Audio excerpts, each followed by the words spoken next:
I'm going to Augusta in May to receive an award, and that's in May at the Maine Gemstar conference.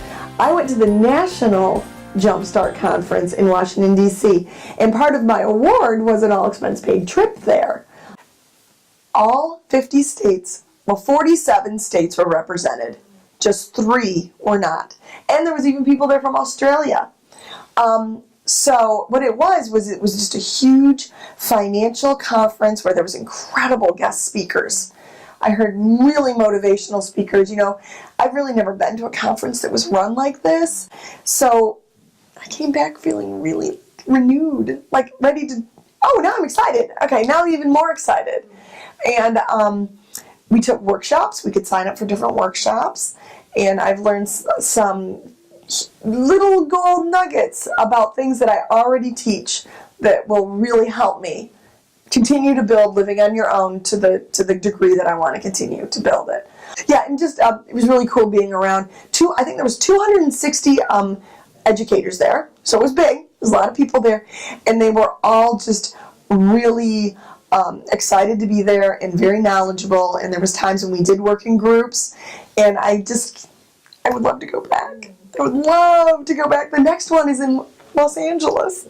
Yeah. So yeah, it was. But to win this award meant I could go there, which I would never have been able to go to that conference. And at the time when I won the award, I didn't really understand how super cool that conference was going to be. I really didn't. And I was convinced. It was really, really cool. Gemstar is it's an organization of professionals in the financial world. Yeah, Gemstar is all about helping high school educators. There were college teachers or college administrators. There were people there that work in just the financial aspect of large businesses too. And they were like, how can we help these people and maybe do their job better? They decided that wouldn't it be cool if they could organize educators in a training kind of environment. What could they do to kind of pass on, pay it forward maybe, pay it forward to us that are really in the trenches. And that's what they are doing. And they organize all kinds of things. Like they have an incredible resource bank of information, and they organize these conferences to support us in the trenches. I teach a class called Living on Your Own. It's for upperclassmen. I do get some 10th graders, but I think it's more for kids that the idea of being out on their own is really fresh in their mind, like it feels really real to them. And we cover a lot of topics in there, ranging from like savings and investing to credit debt, money management skills. Insurance is a huge unit in there, and I try to make insurance fun, even though it's pretty dry. And the way I try to make all of this really applicable is I've developed this game that I made up. Really, I just made it up because I thought, like, I've been on my own. I know what this is like, and they need practice because you can learn about what you need to do, but it's behaviors that are the most important. Somebody told me it's like 80% behaviors and 20% head knowledge. So I made up this game where on a weekly basis, they have a fake family that they have to pay all their bills and weird stuff happens and they have to make decisions. Are they going to pay for their wife's missing tooth, or are they going to get new tires for their car? Oh, she can just go toothless. And it's really kind of an interesting conversation to have with high schoolers. They play this game for 10 weeks, and during that they're keeping a check register, they're paying their monthly bills, they're making adjustments, they're learning how to do a zero-based budget, which means every dollar is accounted for before the month starts. They're following percent guidelines for groups of expenses. I think one of the eye-openers for them is how much food really costs.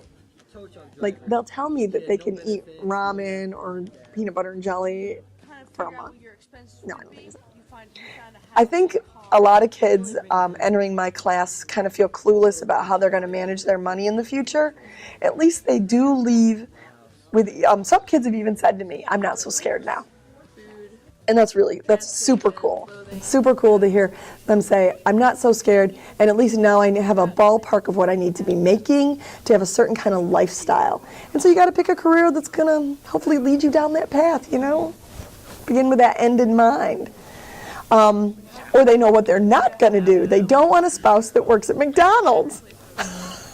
They hate that when their spouse makes minimum wage. And so it does bring up a lot of really interesting conversations about what's important in choosing a person that you're going to spend the rest of your life with, because money problems are the #1 cause of divorce here in the United States, and I don't think a lot of kids really realize that.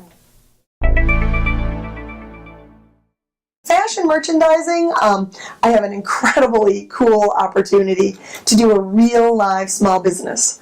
We actually, the class is called Fashion Merchandising, but I almost feel like it should be called entrepreneurship or something, because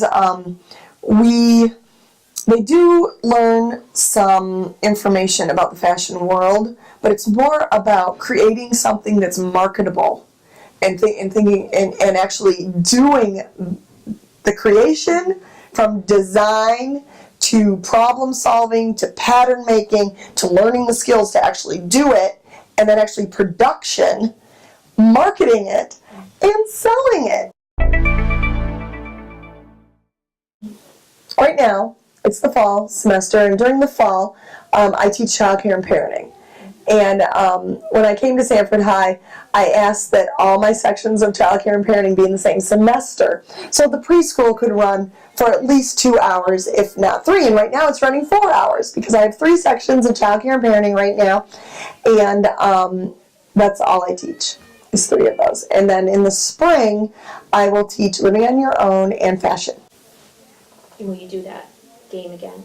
Oh, anytime I teach living on your own, there's the game. Definitely.